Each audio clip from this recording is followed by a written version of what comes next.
Madame, Monsieur, bonjour. Dernier jour de la semaine, en tout cas pour la cour commune, c'est un plaisir de vous retrouver. Nous parlons aujourd'hui de la deuxième partie des menstrues et c'est important de savoir comment les gérer en tant que femme, même en tant qu'homme dans la vie de nos femmes. Comment est-ce qu'il faut les aider? C'est une question et c'est un sujet donc qui nous réunit ce vendredi. La gestion des menstrues chez la femme, c'est bien le sujet. Parlons à présent des couches, parce que quand on a ces règles, c'est aussi ça, hein, c'est la première des choses, pouvoir se protéger, sinon on ne pourra pas du tout sortir de chez soi. Et tout à l'heure, vous aviez commencé à amorcer donc les couches, l'utilisation des couches. Oui, justement, je reviens toujours à notre environnement d'aujourd'hui. Moi, je me rappelle quand j'ai eu mes premières règles, c'était les pailles qu'on utilisait. Et même lorsque j'ai eu mes enfants, mes couches, c'était les pailles, de grands pailles. C'est vrai que ça gênait, mais c'était la méthode des grands-parents, c'était la méthode des grands-mères, c'était la méthode de l'africaine. C'est aujourd'hui que ces couches sophistiquées, si je peux me... Voilà, c'est aujourd'hui, c'est la génération d'aujourd'hui qui connaît ça. Et c'est comme on le dit, on continue de vivre selon l'environnement dans lequel on est, selon l'environnement dans lequel on évolue. Aujourd'hui, ma fille qui a 15 ans aujourd'hui, elle n'a jamais utilisé les pailles, elle ne l'a jamais fait. Parce qu'elle est née dans une condition où c'est des couches artificielles qui sont sur le marché. Donc, je ne pense pas qu'on peut faire quelque chose de façon concrète pour changer la mentalité. C'est vrai, nous sommes africains, nous sommes africaines, nous avons eu nos valeurs qu'il faut sauvegarder, mais il faut évoluer également selon le temps. Ce que je crains est que ces couches-là ne sont toujours pas épaisses vraiment pour supporter le poids de sang de chaque femme. Parce que toutes les femmes n'ont pas la même méthode de libération de sang, la même méthode de menstruation, si je peux le dire ainsi.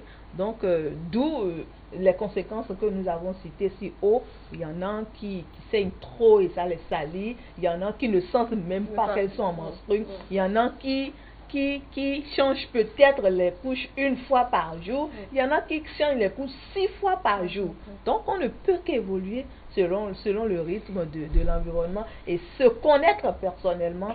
Quand on se connaît, quand on sait que j'ai tel problème, prendre des dispositions pour remédier aux conséquences liées à ces problèmes. Diana, entre les couches à usage unique et les couches réutilisables, je vais dire, en paille. Ah oui, les deux. Les deux, et je dirais qu'il y a d'autres personnes qui ont choisi de ne pas utiliser les pailles. Ce n'est forcément pas parce que la génération actuelle ou la société dans laquelle nous vivons aujourd'hui, il y a les couches artificielles à usage unique. Or, en temps, il n'y avait pas ça. Il y a qu'on n'a pas envie de laver le tissu, le paille, porter et laver le sang et tout. Alors, on se dit, quand je mets une couche tout de suite, je vais l'enlever, changer, j'ai la possibilité de changer. Je prends un exemple, quand vous venez au boulot, vous travaillez et que vous êtes un menstrué, quand vous avez de paille, ces pailles vous utilisez, quand ça se mouille et que le sang dépasse et là, ça tâche votre slip, vous avez envie de changer. Ce n'est pas la même chose comme une couche à usage unique. Une couche à usage unique, vous pouvez changer, mettre dans un sachet, jeter plus tard. Or l'autre, en paille, vous allez mettre peut-être dans un sachet. Vous allez garder un autre bout de tissu dans votre sac pour pouvoir vous changer. Et là, vous gardez mouillé comme ça dans votre sac. Il y a qu'on est dérangé. Et vous allez garder ça tout le temps. Et si vous rentrez peut-être après 6 heures ou 8 heures, 7 heures de temps, ça va rester, ça va commencer par dégager une odeur. Or, si c'était une couche à usage unique, vous avez la possibilité de plier autrement et emballer. Et mettre, ça ne va même pas dégager l'odeur. Vous pouvez passer 12 heures de temps. Après, rentrer, jeter. L'autre problème, ce que moi je me dis, je me demande, c'est que est-ce qu'il n'y a pas, parce que j'entends ce qu'on dit, c'est que quand vous jetez les couches à usage unique, c'est qu'il y a une sorte de, je ne sais pas, spiritualité, une explication qu'il va falloir donner peut-être sur ce point-là. parce que c'est comme si vous jetez des enfants, c'est ce que j'entends. Il y a beaucoup de polémiques autour. Et on préfère, ce qu'on nous dit, les parents nous disent ils préfèrent que nous utilisons les couches, les pagnes, que c'est mieux. Mais les couches, tout de suite, quand ma soeur qui est au village, peut-être assez monstrueux, ou n'importe qui est au village, on dit, mais pourquoi est-ce que tu vas payer les couches? Nous, on a utilisé les pagnes. Je t'ai accouché, tu es là aujourd'hui, mais toi, tu préfères les couches à usage unique. Pourquoi? Que c'est des enfants, c'est des malédictions, c'est beaucoup de choses. Maintenant, il est temps peut-être qu'on nous clarifie cela, parce que moi, j'utilise les couches à usage unique. Je préfère ça. Très bien. Alors, Maître Sylvain, étant donné que la question est sur la table, les couches réutilisables, les couches à usage unique, oui. La situation est telle qu'aujourd'hui, on n'arrive pas forcément à gérer les tissus comme avant. C'est plus facile d'acheter, de jeter et autres. Mais est-ce que c'est bien, est-ce que c'est conseillé? Je ne sais pas ce qui est conseillé, ce qui n'est pas conseillé. Cela dépend de... Par rapport aux polémiques. Oui, je vais vous clarifier. D'abord, lorsque vous rentrez dans la dimension IFA, lorsque le sang coule dans vos veines, il est sous le contrôle d'un phare qu'on appelle Samédji. Et Samédji dit, le soleil, l'apparition du soleil dans le ciel et de la nuit, je ne connais pas. Mais au-delà de ces deux notions, je connais tout et je suis capable de rivaliser avec Dieu. Un instant, maître, nous allons poursuivre. Je vais vous permettre de poursuivre tout à l'heure. Mais avant, une petite pause avec le clip du jour.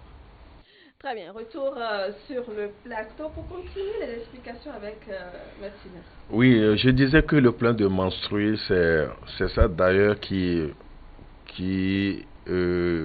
génère toute l'énergie de la femme et va jusqu'à coller un nom spécial à la femme, c'est-à-dire la sorcellerie.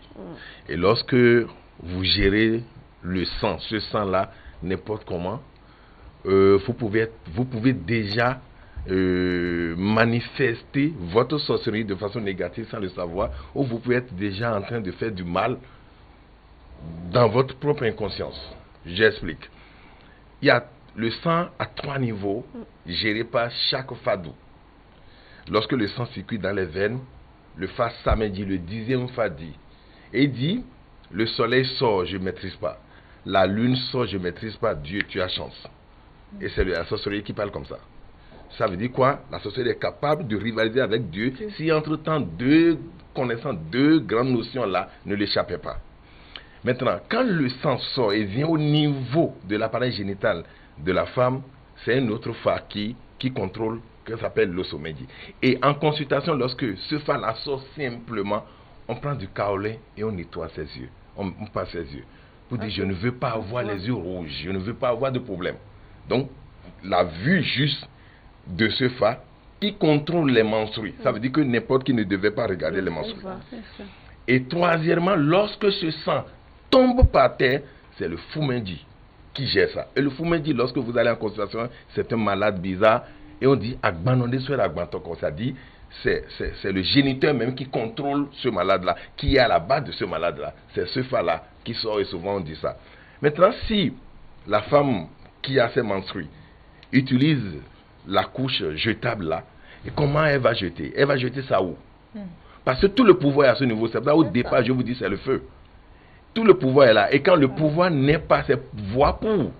Pouvoir, c'est voix pour. Alors, vous voulez utiliser ça comment?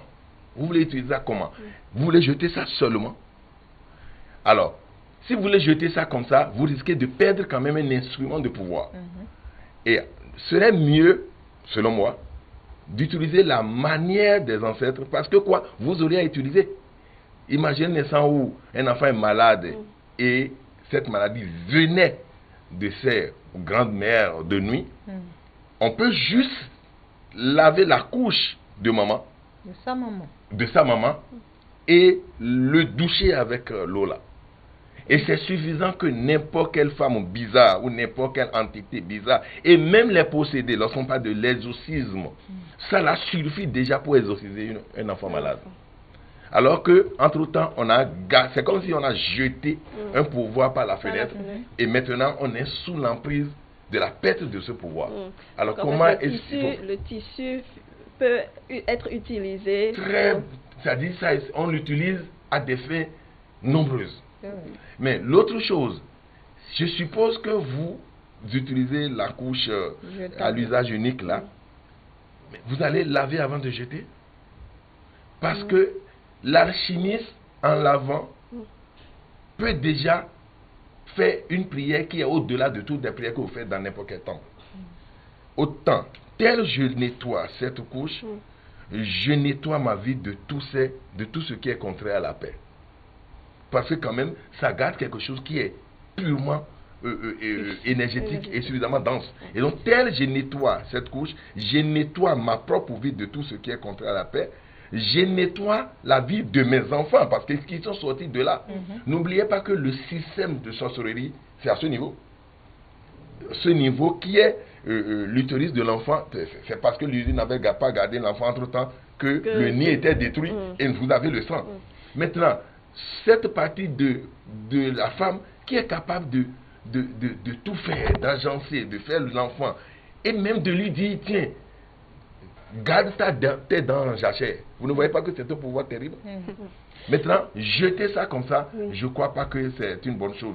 Si vous devez laver, ou même si c'est couche jetable là, vous devez garder et l'utiliser entre-temps, c'est bien. Et je viens de dire quelque chose. Ça n'a pas d'odeur. Vous croyez que ça a d'odeur. C'est dans notre conscience que nous croyons qu'il y a d'odeur. Je cite une petite partie de la Bible où les disciples de Jésus l'avaient suivi. Ils ont vu un chiot mort. Les asticots étaient dedans. Les disciples ont commencé par tenir leur nez parce que ça pue. Ils disent, mais comment les asticots sont comme ça? Et le grand-père Jésus disait, mais qu'est-ce que c'est dans son joli?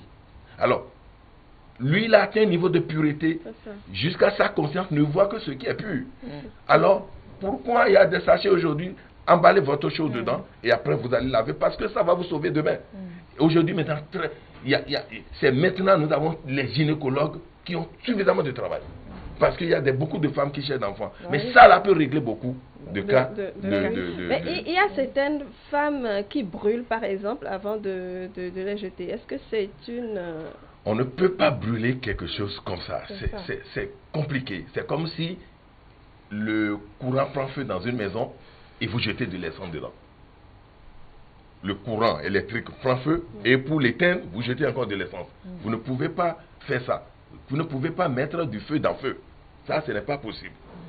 Ce que vous avez à faire, c'est de laver ça, creuser un trou et verser l'eau dedans. Même pas verser ça dans les fosses septiques. Dans les toilettes. Ah. Non. Autrement, vous nourrissez des entités. Vous savez, chaque milieu attire des entités qu'il faut. Il y a la loi de l'espace et de l'énergie. Vous voyez, quand nous voulons parler à la télé, maintenant, nous sommes à la télé, nous ne sommes pas dans une masure pour parler. Maintenant, la matière fécale est dans sa zone avec des entités qui sont à l'image de l'espace là. Vous ne pouvez pas aller à la banque qui sera peut-être comme un atelier de menuiserie. Non, c'est pas possible. Et donc, mieux vaut... Parce qu'on dit quelque chose de haut pouvoir. Regardez le pouvoir du Bénin là où ça reste. À la présidence. Et donc, vous n'allez pas envoyer quelque chose à n'importe où. Creuser un trou. La terre est un alchimiste sublimé. Et donc, vous envoyez l'eau là, dans la terre, et vous accompagnez ça de toutes vos prières. Puis c'est un alchimiste. On sème tout dedans qui pousse. Alors, vous semez les bénédictions pour vous, pour vos enfants, pour votre mari, pour votre pays, et vous verrez ce que ça va donner. Il y a tellement de choses qu'on va faire avec les menstrues, mais c'est pour d'ailleurs ça que n'importe qui ne peut pas l'utiliser. Et c'est pour cela que elle est purement feu. Parce que tout le monde ne peut gérer les feux. C'est ça.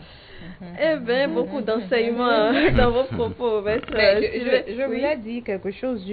Pour celles qui le savent, même les couches jetables, quand elles finissent, elles extraient le sang.